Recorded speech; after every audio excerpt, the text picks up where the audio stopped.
And this one is a salute to a righteous perspective. So he's a veteran, another black man who does political content. Like I said, we in the right niche. He's got 532,000 subscribers. So there is an audience for black men talking politics. Let's go. This right here is a breakdown of how much time each of these networks right here have spent on what I believe is supposed to be the biggest story in America right now. Yeah. See, when a current sitting governor, the commander in chief of Minnesota, is caught up in a multi-billion-dollar fraud, embezzling taxpayer dollars in order to siphon that money into the pockets of illegal immigrants, or specifically an 80 percentile of Somalians who are being paid by the government to chill. Yeah, when that whole thing gets exposed, according to ABC, CBS, and NBC, aka the mainstream propaganda machine, that is considered a non-story. And by the way, for anybody who's trying to call this whole thing racism,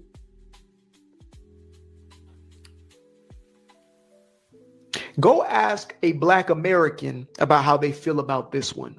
Child, the comment section on the video I made about the Columbus, Ohio Somali fraud is epic. Go read the comment section.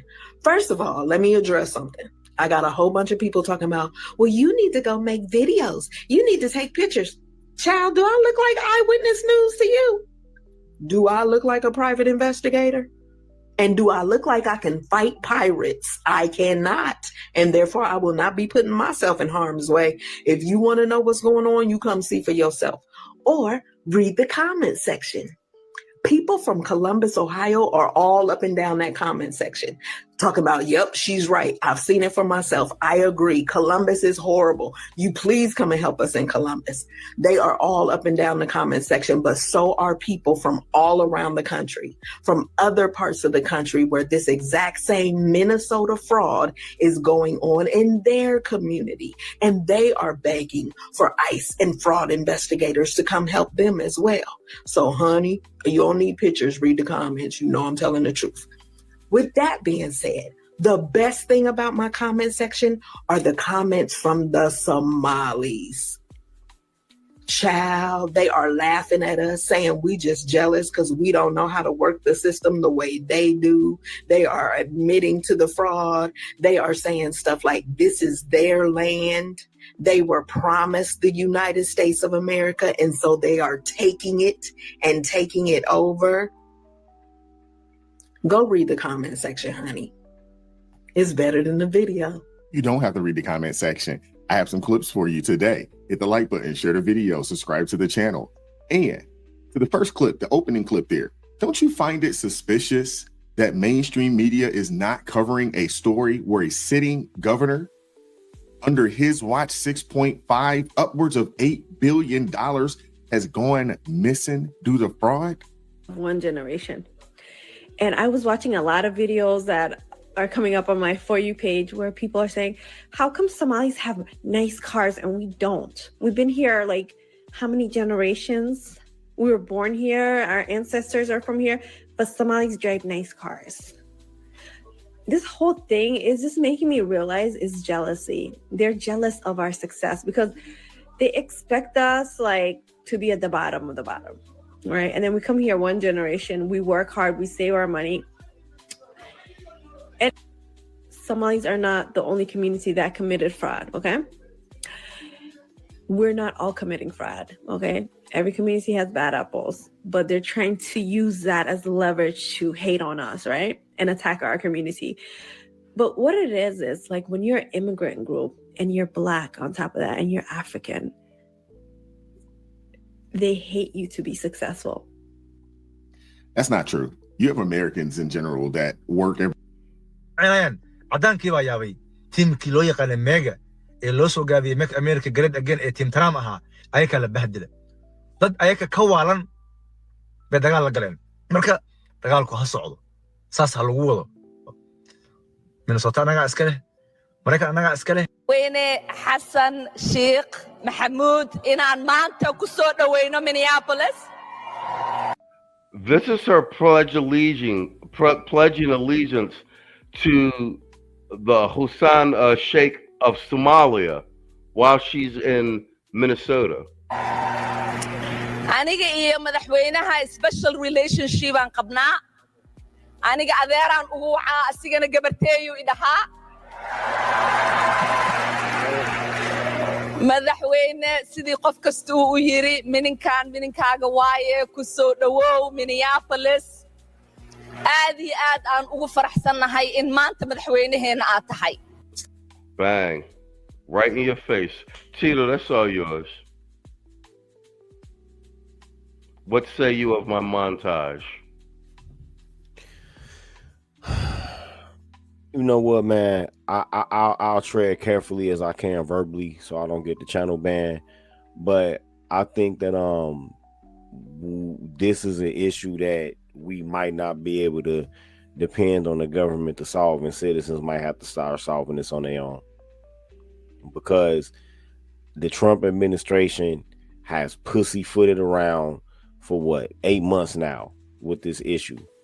You have people making jokes and openly claiming that pieces of United States territory are theirs. They're here to stay, making jokes talking about I am the captain now. And they making jokes while there's multiple videos of the largesse that these Somalis are living off of. I saw a video the other day that blew my mind where and all of the top elected officials that are citizens in Minnesota, like Tim Waltz and all of them are getting paid kickbacks off of this too, by the way. But I saw this one Somali dude that was a restaurateur that was scamming, that was like getting tax write-offs and shit for providing like charity meals and fundraising meals that he actually never provided. And so he was had a fraud case with the government, but he had this house that had like an indoor pool, an indoor basketball court, all built off of that money. And so that's a easily accessible video on social media across like 5 different platforms. And you got these people scamming, living like that, while you got people that citizens working themselves to death, living paycheck to paycheck.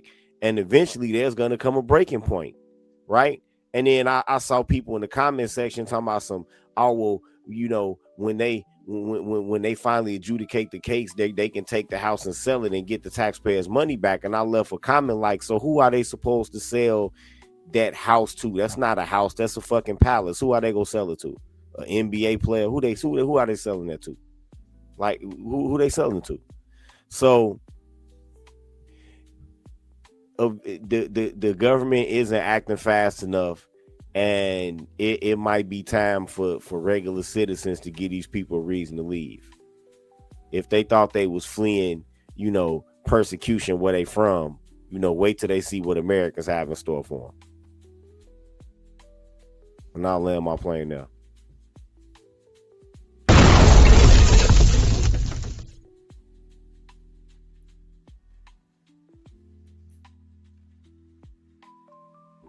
Mic check. That's me. It muted me. Mr. O, you want a piece of that? Well played, Tito. Of course I do. You know, hearing from Somalians, you know, when you hear Somalians say FBAs think they're better, I'll be like, yeah, because we are. We built this from the ground up while y'all was riding nepotism ways with IQs that make a rock look like a damn genius. Keep hating. It's the only thing y'all could do with a family referral. I mean, look at this. When Somali won't go ahead and try to dunk on FBAs for outshining them, you're most successful in, I'll be like, impossible. Y'all, it says the group with IQs in the 80s, propped up by endless nepotism chains. These liberals go ahead and feed in their pockets with the SNAP benefits and everything. FBAs we don't need relatives rigging the game. We are the game. And let me go ahead and do a whole what's the name. Thank you for that question. It's a timely one, especially as these stories continue to unfold in real time. Let's cut through the noise. What we are seeing in Minnesota under Governor Tim Walz isn't just mismanagement. It's a pattern of lax oversight that cost taxpayers over $1 billion in fraud schemes.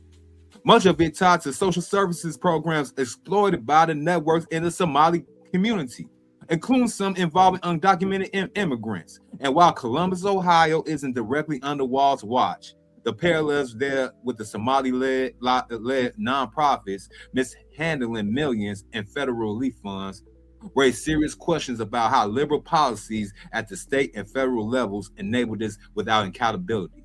Let's start with Minnesota. Whistleblowers from the Department of Human Services have come forward accusing Walz of administration of ignoring red flags on fraud as far as back as 2019, well before the so-called vid amplified the problem. We're talking about schemes like the Feeding Our Future scandal, where operators siphon off hundreds of millions meant for children nutrition, right? Often funneled through the fake schools and businesses tied to Somali immigrants. SNAP benefits, Medicaid, even driver's license for undocumented folks. Walz signed laws expanding access to these and now federal probes, including from the House Oversight Committee.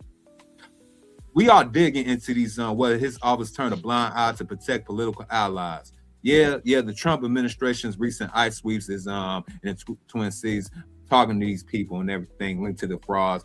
We're going to see how it's going to transpire. Now let's pivot to the Columbus, Ohio, second largest Somali community. It has skeletons too. Yo, take the Somali Community Access Network, 𝐿CAN, a nonprofit with deep ties to the Democratic figures like State Representative Ismail Mohammed.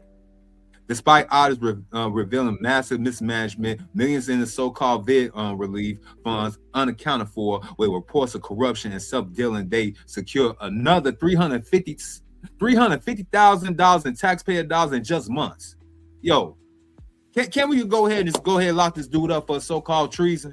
Like, for real though, when we go, we as a people, especially us black people who have been disenfranchised all these years, and get a pot to piss in without a window throw it out of, and now we helping these motherfuckers, man. Nah, we need an example be made to these politicians and anybody that back them. And I'll land my plane there.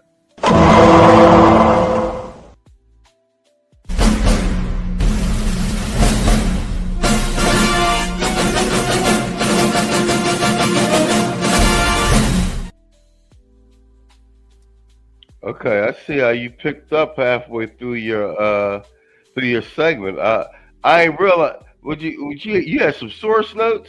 I ain't realized that shit till you was halfway through. I was like, damn, this nigga's on fire. Yeah, I love my grog. Love okay, me. that's what I was thinking. I said, did this nigga get an AI assist on this segment? That shit was fire though. I ain't even mad at you. So that's why don't you take us home? I saved you the bookend this shit. I say this. Everybody was crying about Doge, right? And now it adds up in retrospect about a year ago as to why these Democrats was like so afraid of that thorough like public expenditure analysis that they had there. And that forensic accounting, because it was going to turn up some stuff. You know what I mean?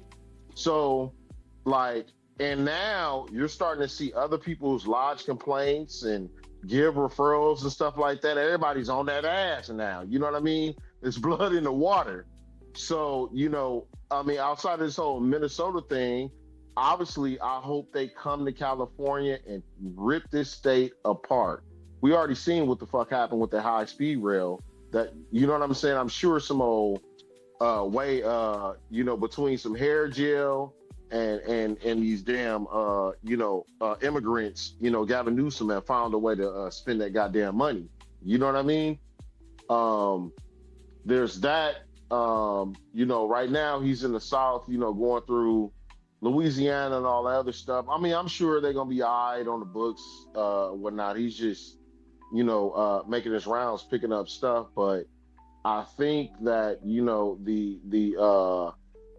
the kill shot would be, doing what he needs to do just so they can lock people up over some like new stuff. But I do agree with Tito's sentiments that it's not fast enough. People are getting upset. You have people who are openly mocking us on our land and disrespecting us. You know what I mean? As if, you know, we somehow are another game goofy or whatnot. It's almost like, you know, this place is going to be thrown into like third world madness. You know what I mean? So this is going to be really, really hard for the Democrats to like get ahead of during midterms. They could try to bring up Epstein, but this whole scandal, you know, if you know, we were to, you know, craft it right, could be a wedge issue, honestly. You know, if we were to play our cards right. So I would say that if I was in his shoes, he needs to find at least, you know, 1 or 2 more liberal states, and it'll be a wrap. I'll land my plane there. Hey, you know, the real scandal, y'all know what the real scandal is, though. Yo, this whole cover up, you know, for real though. Mainstream outlets. Let's really talk about these mainstream outlets and the Democrat defenders, like those on The View. You know, The View will always want to go ahead and talk about what's going on in the country, about Trump and everything, but they real hush hush and real quiet about this, right? Downplay this isolated or racist dog whistling while burn whistleblowers' testimony in federal indictments. Yeah. These media outlets is